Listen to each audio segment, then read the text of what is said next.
Punten Pak Ji. Wish.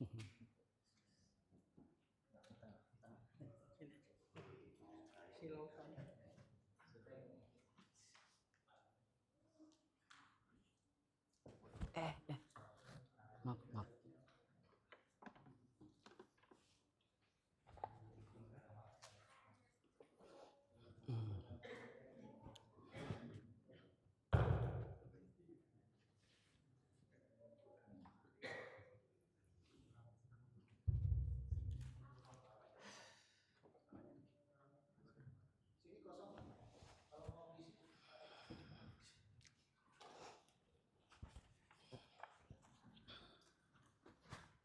Ada colokan nggak?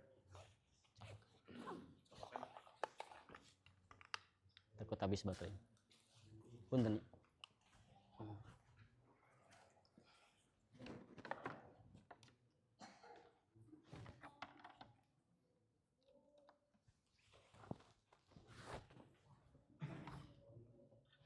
Tes 1 3. Assalamualaikum warahmatullahi wabarakatuh. Alhamdulillahirabbil alamin nahmaduhu wa nasta'inuhu wa nastaghfiruh wa na'udzu billahi min syururi anfusina wa sayyiati a'malina may yahdihillahu fala mudilla lahu wa may yudlil fala hadiya lahu asyhadu an la ilaha illallah wa la syarika lahu wa asyhadu anna muhammadan abduhu wa rasuluh. Allahumma shalli ala sayyidina Muhammad wa ala alihi washabihi ajmain. Qala Allah ta'ala fi kitabihil karim a'udzu billahi minasyaitonir rajim wa ma atakum rasul fakhudhuhu wa ma nahakum anhu fantahu. Sadaqallahu. Baik, jamaah yang dirahmati Allah SWT, khususnya ahli masjid ya, di ibadah maghrib ini, alhamdulillah kita sama-sama panjatkan puji dan syukur pada Allah SWT. Tapi sebelumnya nih langsung saya bicara nih ya Pak, pas ya, nggak apa-apa ya. Ya, mohon maaf langsung saya ambil alih. Salawat dan salam mari kita sama-sama curahkan kepada kita Nabi besar Muhammad sallallahu alaihi wasallam beserta keluarganya, para sahabat dan generasi penerus beliau. Bahas langsung nggak apa-apa ya? Iya, mohon maaf. Baik, saya lihat di sini saya ngisi pengajiannya harus kiri kanan. Di sini nggak ada. Ya nggak apa-apa ya, seimbang. Asal jangan gini terus pegel ya. Baik, karena waktu juga saya akan membahas tentang tema yang kekinian ya, tema yang memang harus kita mengetahui, harus kita sadari bahwa Islam ini adalah solusi yang universal, solusi yang menyeluruh dan mendasar setiap seluruh permasalahan. Tapi sebelumnya perkenalkan nih paman saya namanya Abbas ya, Mang Abbas. Ini paman saya sedang ngecat rumah ya. Jadi kalau datang ke sini tiap maghrib mungkin siapa tuh paman saya. Beliau nginap sini sudah lebih dari hampir ya 3 mingguan. Ya. Baik, temanya adalah cara Islam mengentaskan kemiskinan. Nah disinilah maka kita sebagai kaum muslimin harus memahami ternyata Islam memiliki sebuah cara yang luar biasa dalam hal masalah mengentaskan kemiskinan yang berbeda dengan cara kapitalisme atau ideologi yang lain. Nah, jadi kita harus tahu ternyata Islam adalah solutif. Islam memberikan solusi tidak hanya sekedar hubungan dia dengan Allah, dia dengan dirinya, tapi juga antar manusia. Islam memberikan solusi yang bersifat universal, menyeluruh dan mendasar. Penyelesaian solusinya menyeluruh, mendasar, dan tentunya diridhoi oleh Allah Subhanahu wa taala dengan garis syariat. Baik ya. Nah, kemiskinan memang sekarang ini menjadi sebuah hal yang wajar terjadi karena hampir seluruh dunia sekarang diterapkan sistem kapitalisme ya, sistem yang memang diambil kitabnya dari Adam Smith ya, di Adam Smith, tahu Adam Smith kan? Dari situlah pokok dasarnya dia membuat sebuah ya buku acuan bagi negara sampai detik ini. Nah, Adam Smith membuat sistem ekonomi kapitalistik yang ciri khas ekonomi kapitalis adalah apa? Ada yang tahu? Semakin lama yang kaya semakin mengerucut, yang miskin semakin lebar. Itu ciri khasnya. Semakin lama semakin yang kaya semakin mengerucut, maksudnya apa? Semakin kesenjangan sosial di antara kaya dan miskinnya semakin besar. Ya. Nah, itulah ciri khas jika manusia menerapkan sistem ekonomi kapitalis. Kenapa bisa begitu? Karena cara yang digunakannya salah. Salah dari mana? Diawali dengan mendefinisikan tentang apa itu miskin. Apa artinya miskin? Karena kalau salah definisi, maka solusi dan caranya pun akan salah. Contoh, apa definisi somai? Arti definisi somai adalah terbuat dari ketan, dicampur dengan nangka, dicampur dengan gula. Ya, nah itu adalah definisi somai. Artinya harus kita buat dari bahan yang tadi disebutkan. Jika definisi ini dipakai, maka somai yang terjadi itu salah. Karena definisi somai itu bukan itu. Definisi somai itu adalah rasa asin, rasa kacang, rasa tepung, dan rasa ikan. Berbeda dengan yang tadi definisinya, itu adalah cendol yang ada ketannya, gitu kan. Nah itu, jadi kalau salah definisi akan salah kesananya. Begitu juga dalam hal definisi miskin. Menurut kapitalisme, definisi miskin ini keliru. Nanti bandingkan dengan Islam definisinya itu. Nah, menurut pengertian syariat, makna orang yang miskin itu atau fakir itu berbeda antara fakir dengan miskin. Maknanya adalah ada dalil syariatnya. Jadi definisi itu ada dua ya. Ada definisi landasannya syariah, dalil. Ada definisi landasannya fakta. Ya, fakta. Nah itu. Jadi misalnya definisi air, nah itu fakta yang berbicara. Definisi zakat, nah itu adalah definisi syar'i karena itu diambil dari nas syariat. Jadi dalam masalah miskin ternyata definisinya adalah definisi syar'i karena memang ada landasannya. Nah, ternyata dalam syariah ya, fakir dan miskin itu dibedakan. Perbedaan fakir dan miskin itu terletak pada ini ngambil dari kitab Al-Amwal dan kitab Nizamul Iqtisadi karangan Atok Abu Rustoh dan karangan Syekh Taqiyuddin An-Nabhani. Jadi nggak bawa kitabnya ya, tapi diambil dari situ, saya rangkum, saya rekap dalam bentuk file PPT ya. Jadi ternyata menurut definisi ini perbedaan fakir dan miskin itu ada. Fakir itu apa? Al-fuqara'u huwallazi bimlakuna amwala walakin tafaqqatahum aktsaru mimma yamlikuna. Fakir itu adalah orang yang punya harta, punya pendapatan, tetapi cash flow-nya minus. Paham ya? Pemasukan pengeluarannya minus, tapi masih ada pendapatan, ada. Contohnya tukang beca, dia ada pendapatan, ada, tapi pada saat dia diminta suatu sumbangan atau apapun, saya nggak punya uang sama sekali, buat makan saja saya sesuap nasi sudah keras keringat keluar. Ya, artinya dia tidak bisa bersedekah, tidak bisa, itu adalah fakir. Masih dapat penghasilan, tetapi kadang-kadang, bukan kadang-kadang ya, seringnya cash flow-nya antara pemasukan dan pengeluaran negatif. Contoh tukang beca. Nah, itu orang fakir. Ya. Kemudian definisi miskin itu adalah al-masakin huwallazi la yamlikuna amwala walaysat lahum warodat. Miskin itu adalah orang yang tidak memiliki harta tidak memiliki pendapatan sama sekali. Ya, yang tadi masih ada pendapatan tapi masih kurang. Yang miskin jauh lebih parah, yaitu dia tidak memiliki pendapatan, juga tidak memiliki harta secuil pun. Sehingga dia membutuhkan sesuatu dari orang lain. Nah, itulah definisi miskin. Nah, fakir miskin ternyata ada di dalam Al-Quran. Lalu bagaimana miskin menurut sistem kapitalis? Sehingga dari definisi miskin kapitalis solusinya pun akan menjadi kacau. Ya, mood kapitalisme di dalam kitab itu langsung saya terjemahkan ya.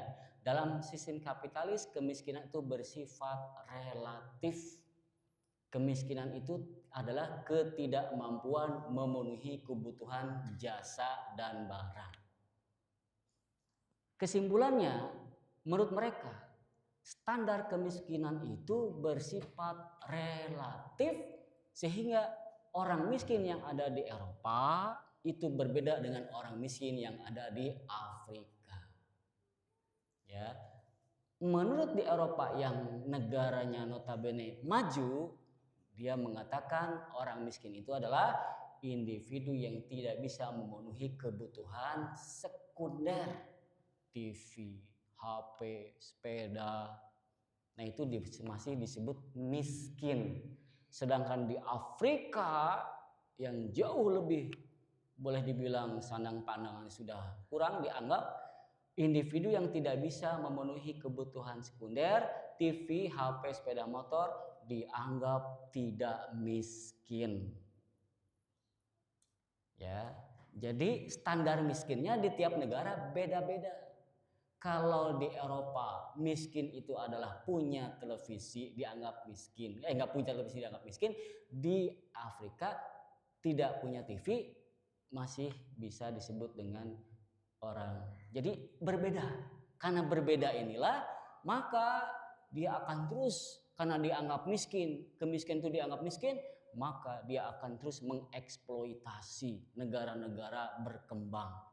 Ciri khas negara maju pasti mengeksploitasi negara yang berkembang, sehingga yang berkembang makin lama makin miskin, yang negara maju makin lama makin kaya. Nah, itu efeknya.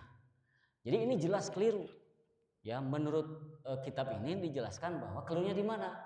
Bahwasanya sistem ekonomi kapitalis menjadikan benda menjadi hanya sekedar anggapan saja, bukan real. Yang kedua, ternyata hukum syariat ya memberlakukan manusia itu berdasarkan hukum hajatnya. Menurut pandangan Islam, miskin itu adalah tidak terpenuhi hajat sandang pangan papannya. Ya kan? Nah, itu fakir dan miskin, tidak terpenuhinya hajat kebutuhan primer. Itu apa kebutuhan primer itu? Menurut pandangan Eropa itu relatif. Primer itu menurut pandangan kita Muslim, Islam atau syariat Islam, miskin itu tidak relatif karena yang penting dia tidak bisa memenuhi kebutuhan sandang, pangan dan papan. Gitu ya. Nah, sehingga solusinya pun akan berbeda. Nah, akhirnya solusinya kesimpulannya kapitalisme itu adalah mengkayakan orang yang punya uang banyak semakin kaya, memiskinkan orang yang makin miskin, dan memperlebar jarak antara kaya dan miskin. Itu kesimpulannya begitu. Ya. Sedangkan Islam, kalau itu sistemnya ekonomi Islam diterapkan, maka kekayaannya akan merata. Mau contoh, Islam pernah jaya di zaman Umar bin Abdul Aziz. Sampai-sampai tidak ada orang yang mau menerima zakat. Sampai Baitul Malnya melimpah. Kenapa? Semua orang bayar zakat. Paham ya? Itu contohnya. Selama 2 tahun melimpah Baitul Mal itu kenapa? Diterapkannya sistem ekonomi Islam secara benar dan merata. Ya. Sedangkan kapitalisme kalau diterapkan, kesenjangan semakin tajam, yang kaya semakin cenderung sedikit, yang miskin makin cenderung banyak melebar.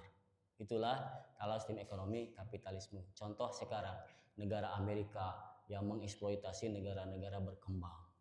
Nggak berkembang semakin lama semakin miskin karena memang ditekan oleh orang negara-negara maju seperti itu dengan menggunakan sistem ekonomi kapitalis. Paham ya? Nah, jadi menurut pandangan Islam, miskin itu adalah tidak terpenuhinya kebutuhan sandang dan pangan atau kebutuhan basic need, kebutuhan primer. Kebutuhan primer itu apa? Sandang, pangan, dan papan. Ada di dalam Al-Baqarah 233 di situ. Ada di surat At-Tariq, ya. Ada di hadis itu. Jadi yang disebut fakir miskin itu secara umum adalah tidak terpenuhinya basic need atau kebutuhan primer. Jadi orang yang besok makan mau apa nggak ada, nah itu. Nggak punya pakaian, nah itu. Nggak punya papan, ya perumahan, ya walaupun ngontrak aja udah nggak bisa, benar-benar nggak punya rumah, nah itu kategori miskin atau fakir miskin tadi. Ya, nah jadi dalam pandangan Islam definisi miskin itu bukan relatif, semua sama di seluruh dunia sama dan berlaku solusinya juga sama, tetap sampai akhir zaman tidak akan pernah berubah. Sehingga di kapitalisme tergantung apa? Perkembangan teknologi. Kalau sekarang orang yang tidak punya kuota dianggap miskin. Ya, nanti mungkin berkembang lagi dianggap miskin itu apa? Yang mungkin suatu saat akan jadi mengikuti perkembangan benda, mengikuti perkembangan teknologi. Padahal dalam Islam kemiskinan adalah berhubungan dengan hajatul udawiyah, kebutuhan jasmani yang dimana manusia tidak akan pernah berubah sampai hari kiamat. Yaitu apa? Rasa lapar tidak akan pernah berubah. Betul nggak?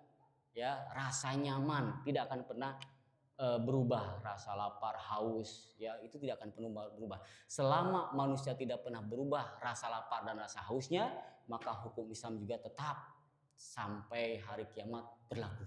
Karena Islam memberikan solusi dari substansi penciptaan manusianya, gitu ya. Nah, sehingga di sini jelaskan, lalu bagaimana sih mekanisme Islam dalam mengatasi kemiskinan. Nah, ini baru masuk ke materinya. Tadi baru mukadimah ya.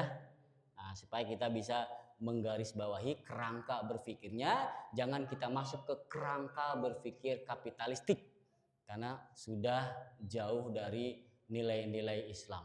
Nah, beginilah cara Islam mengentaskan kemiskinan secara universal, secara menyeluruh dan luar biasa. Ya, pertama, langkahnya bagaimana?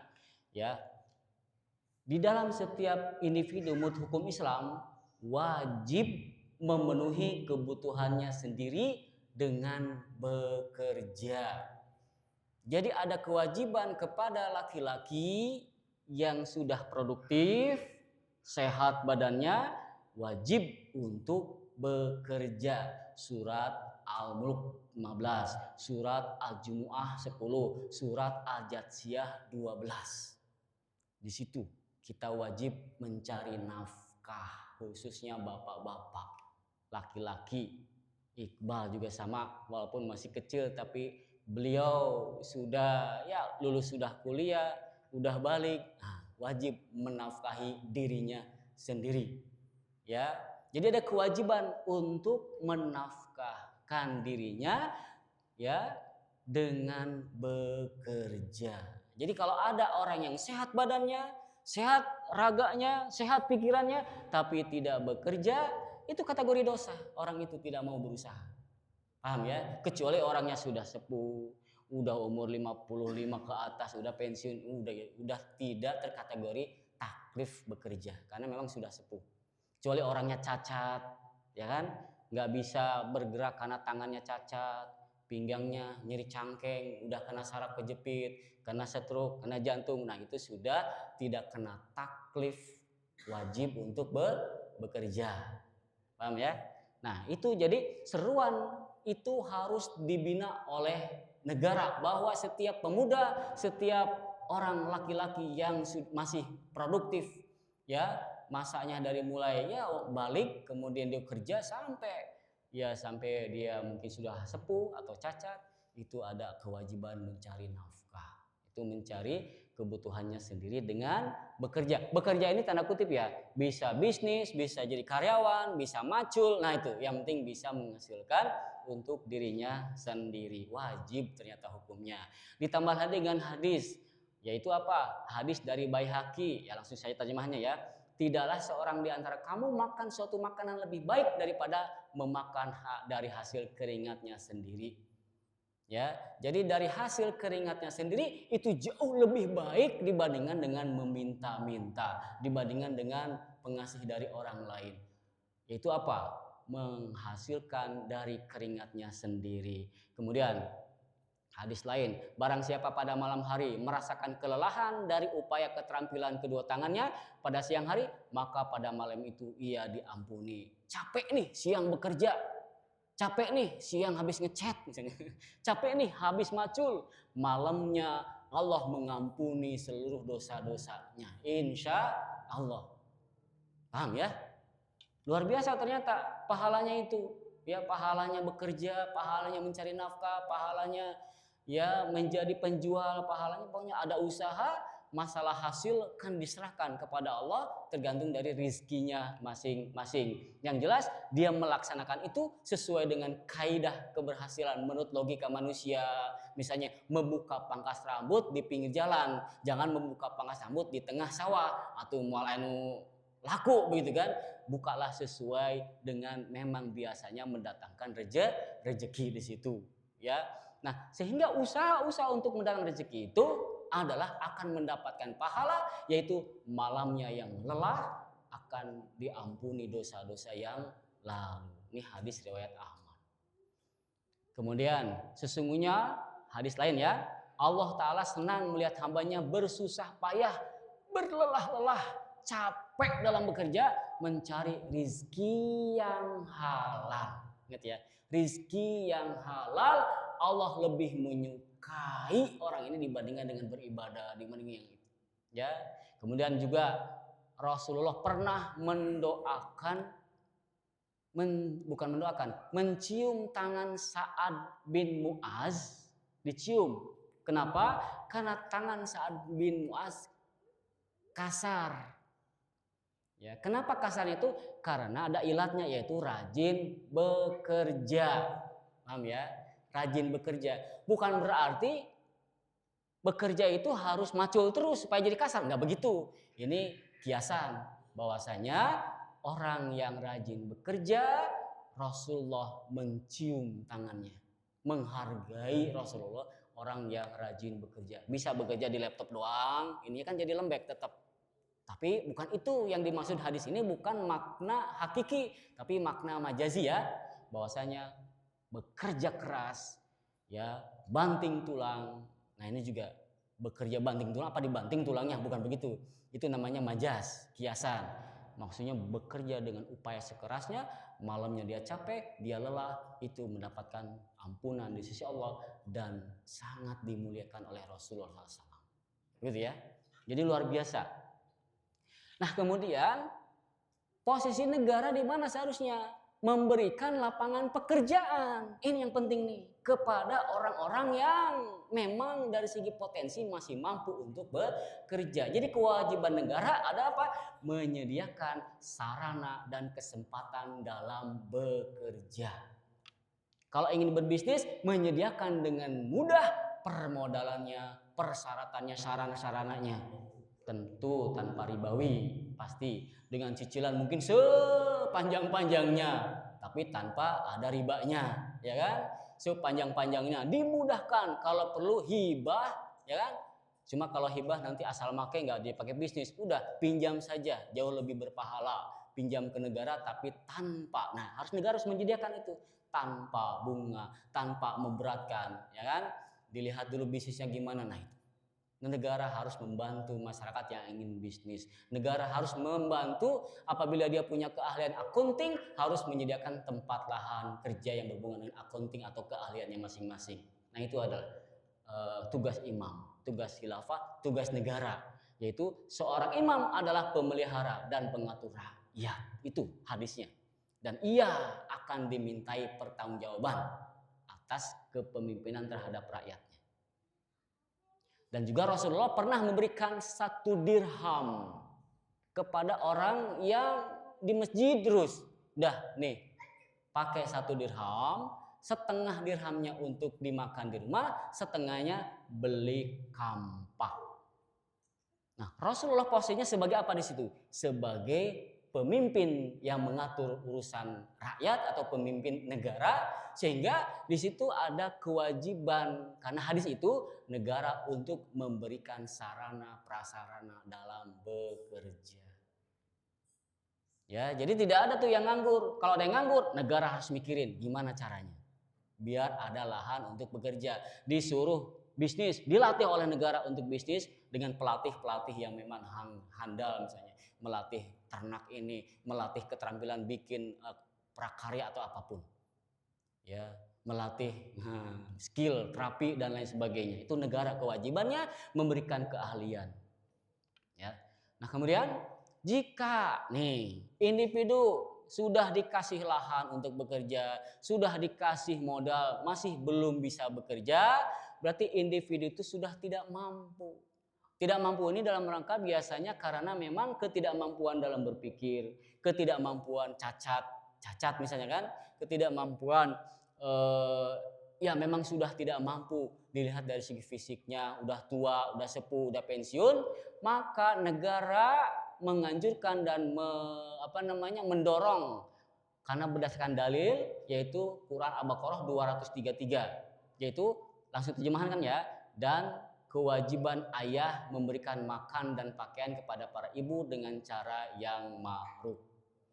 Maka di sini yang harus menanggung orang yang lemah tadi, yang tidak bisa bekerja tadi karena cacat, karena sakit atau apa, maka harus ditekankan kepada ahli warisnya, ayahnya, anaknya kepada orang tuanya, ya, ahli warisnya yang bertanggung jawab, ya. Jika ada yang mengabaikan ini, negara wajib memaksanya untuk memelihara karena ahli warisnya ada kewajiban itu.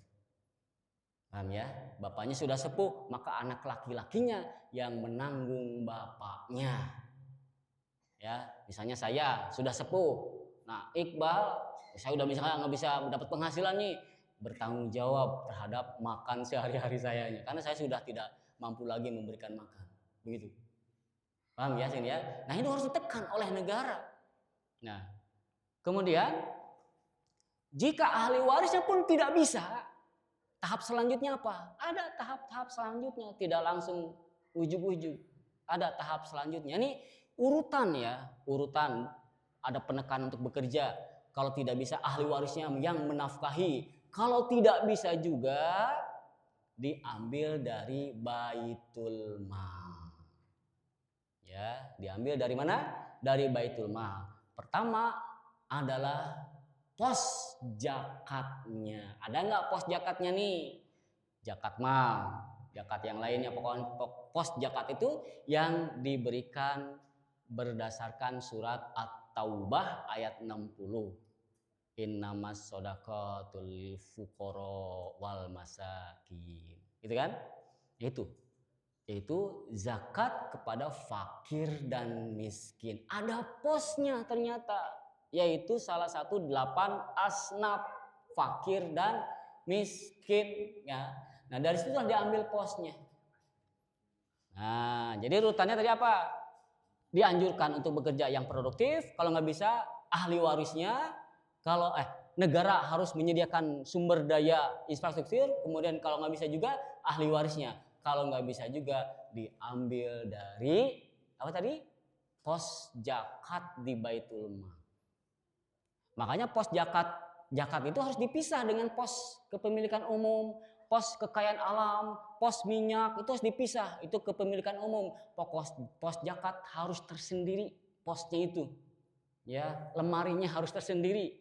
Keluar masuknya hanya kepada 8 asnaf saja. Termasuk salah satunya adalah fakir miskin.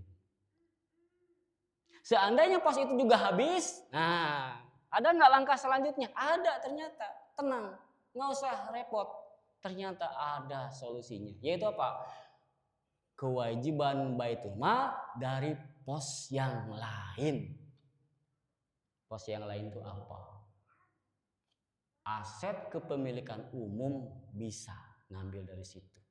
Contoh, kekayaan alam di laut, kekayaan alam di hutan, yang kepemilikan jumlahnya besar itu menjadi hak kepemilikan umum. Minyak, gas, batu bara, nikel, emas, banyak Pak itu, banyak sekali sumber kekayaan alam kita itu. Bahkan kalau 5% saja hutan di Indonesia ditebang, ya kan? Hutan 5% ditebang, dijual ke luar negeri bisa menghasilkan 2000 triliun. Coba itu penelitian ya, bukan saya pernah baca. 2000 triliun cukup 5%. Belum dari batu bara besar bisa melebihi 2000 triliun dijual diekspor. Bisa tuh mendapatkan 3.000 sampai 4.000. Udah berapa tuh? Udah lebih dari 5.000 triliun. Ditambah dari minyak, bisa tuh. Ditambah dari emas, bisa tuh. Yang di Freeport, yang di Irian Jaya, yang di Cikotok dan lain sebagainya. Bisa tuh masukkan ke Baitul Mal. Kenapa? Karena itu jumlahnya besar. Jika jumlahnya besar, menurut syariat Islam menjadi milik umum dan tidak boleh dimiliki oleh swasta atau individu. Beda dengan kapitalistik. Kalau kapitalis itu tidak ada kepemilikan umum, yang ada kepemilikan individu. Sehingga hutan boleh dimiliki oleh individu, oleh swasta. Minyak bisa dimiliki oleh individu atau swasta. Emas bisa dimiliki oleh individu, bahkan dijual ke luar negeri. Keuntungannya adalah untuk ya kepentingan. Nah, gitu. Ya. Kemudian hutan dan lain sebagainya. Bahkan di kapling-kapling itu namanya laut. Ya, padahal laut itu adalah kepemilikan umum. Menurut pandangan syariat tidak boleh dimiliki oleh individu. Nah, kalau itu dikelola oleh negara, maka hasilnya harus diberikan cuma-cuma kepada rakyat. Contoh, bensin. Seharusnya digratiskan kepada warganya. Minimal biaya produksi untuk menyulingnya, sehingga berhasil menyuling sampai Pertalite atau Pertamax, dan biaya produksinya tidak lebih dari Rp1.000. Nah, kita wajib, yang diwajibkan bayar cuma Rp1.000 saja, biaya eksploitasi biayanya, termasuk menyewa ahlinya segala macamnya, ya. Adapun hasilnya maka tidak boleh dikasihkan ke negara lain, dikasihkan ke individu, harus diberikan cuma-cuma kepada rakyat. Enak gak nih? Wah, enak sekali. Listrik harus digratiskan. Pendidikan harus digratiskan. Kesehatan harus digratiskan. Ada pelayanan kesehatan secara cuma-cuma, ada pelayanan pendidikan secara cuma-cuma, ada pelayanan keamanan cuma-cuma dari negara. Nah, itu kalau Islam. Tapi sekarang bukan Islam yang dominan. Islam sekarang kan hanya sebatas ibadah ibadah berpakaian, tapi hubungan manusia dengan manusia tidak menggunakan kaidah Islam. Jadi gitu ya urutannya ya. Nah, jadi diambil dari kekayaan alam, posnya kekayaan alam diambil dikasihkan kepada fakir miskin tadi. Pasti terpenuhi itu. Tidak hanya fakir miskin, Pak. Tidak perlu lagi ada butuh kesulitan pendidikan, sekolah mungkin. Wah, bukan mungkin, pasti itu insya Allah ya. Kalau itu dimiliki oleh kita dan diberikan oleh kepada negara kepada kita, sekolah jadi gratis, wah pokoknya. Itu kalau Islam. Tapi kalau kapitalis kan tidak. Semua kekayaan alam itu diambil oleh negara kapitalis yaitu Amerika, Inggris dan semuanya. Jadi gambar Indonesia banyak benderanya tuh Pak. Di Freeport Amerika, di Kalimantan ini, di Sumatera ini, di Natuna ini, negaranya banyak, Cina semuanya ada. Lah Indonesia sakumaha kabagian. Semua dikasihkan begitu aja. Kenapa? Karena memang ada tekanan negara-negara kapitalis atau negara-negara maju terhadap negara-negara berkembang yang memiliki kekayaan alam yang luar biasa. Nah, jadi intinya kita belum merdeka nih. Sebenarnya hakikatnya kita masih belum merdeka. Nah, kalau dalam Islam itu tidak boleh. Maka kekayaan alam harus dikelola oleh negara, diberikan cuma-cuma kepada masyarakat. Terpenuhi fakir miskin, sudah terpenuhi itu. Nggak ada lagi namanya fakir miskin. Nggak ada. Nggak ada lagi para petani yang kesulitan mencari pacul, kesulitan mencari lahan. Nggak ada. Ya, karena para petani itu akan diberikan tanah. Barang siapa tanah pertanian tidak dikelola, maka selama 3 tahun tidak dikelola akan diambil oleh negara, diberikan cuma-cuma kepada petani yang bisa mengelolanya. Tanpa biaya, dikasihkan, dipaksa oleh negara, ini dikelola apa dibiarkan? Berhektar-hektar dibiarkan begitu saja. Padahal ini bagus untuk pertanian. Nah, selama 3 tahun negara akan mengambil itu, diberikan kepada kemampuan petani. Mampunya berapa? Saya mampu 1 hektar, kasih 1 hektar. Mampunya berapa? Saya mampunya 2 hektar, kasih 2 hektar. Nah, dia bisa membuktikan kemampuan karena skillnya petani. Jadi petani ya di negara dalam sistem Islam itu akan menjadi kaya raya. Petani itu. Kalau sekarang kebalik, petani jangan harap bisa mempunyai mobil Pajero gitu ya. Begitu ya. Nah, jadi itulah kalau Islam memang memberikan solusi merata yang luar biasa. Kapitalisme hanya memberikan kepada para pemodal saja. Baik ya.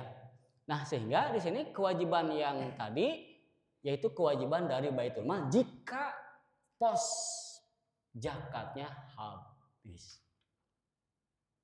Oke, lalu timbul pertanyaan selanjutnya. Jika pos kekayaan alamnya habis, gak ada, kosong, ada gak solusi dalam Islam? Ada Pak, tenang, masih ada. Ya, jadi ada plan 1, plan 2, plan 3, plan 4, sampai berapa nih plannya? Yaitu apa?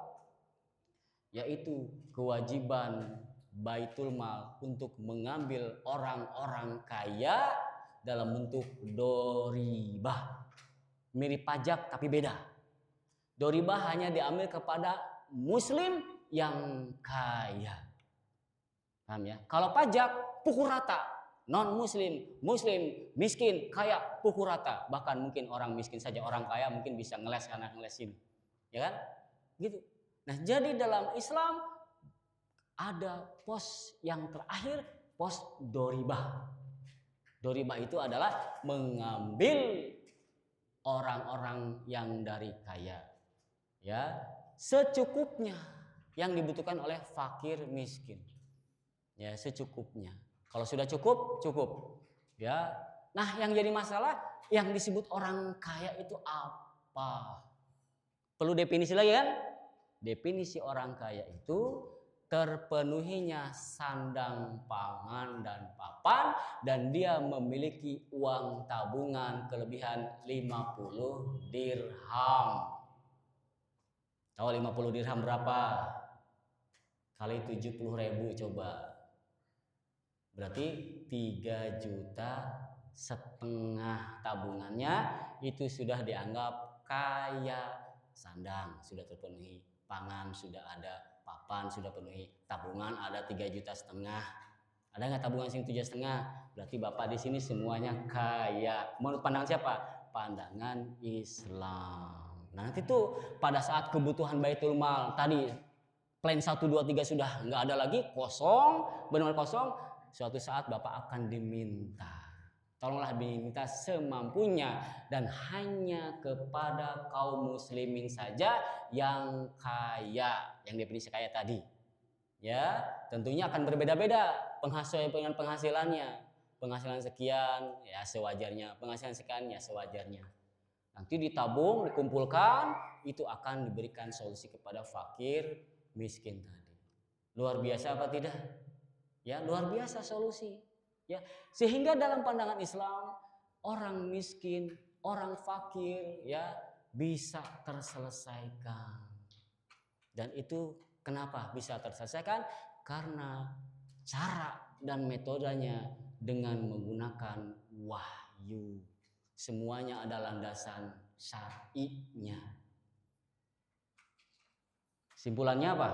Simpulannya kita harus yakin bahwasanya aturan Allah adalah aturan yang benar, tepat, adil. Aturan Allah tidak hanya sekedar mengatur hubungan dia dengan penciptanya, mengatur pakaian dan makanan, tapi juga mengatur hubungan manusia dengan manusia yang lain. Jadi dimensi 1, dimensi 2, dan dimensi 3 semuanya ada aturannya. Hanya saja dalam masalah solusi kemiskinan itu tidak bisa dilakukan secara setengah-setengah. Harus ada dalam wadah yang benar, yaitu sistem Islam. Pemimpinnya pemimpin Islam yang menerapkan hukum Islam. Tidak bisa setengah kapitalis, setengah Islam, enggak bisa.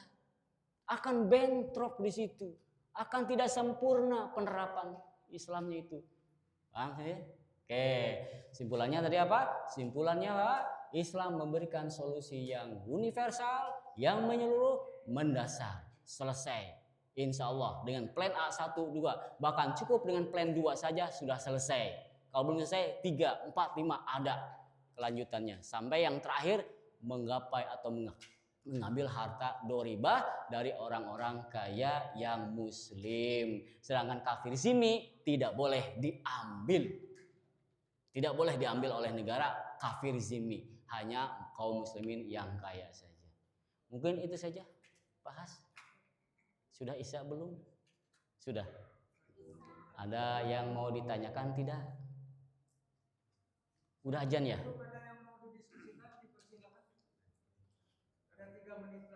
Yuk, mangga. Saya percepat karena takut kelewat isanya. Ya. Cukup ya? Baik, mungkin waktu yang tersisa adalah untuk berwudu atau apa. Jadi sama-sama kita tutup dengan doa kafaratul majelis ya. Baca istighfar baru kafaratul majelis. Istighfar. Astagfirullahaladzim, astagfirullahaladzim, subhanakallahumma wa bihamdika asyhadu an la ilaha illa anta astaghfiruka wa atubu ilaik. Mohon maaf atas segala kekurangan. Wabillahi taufiq wal hidayah. Assalamualaikum warahmatullahi wabarakatuh.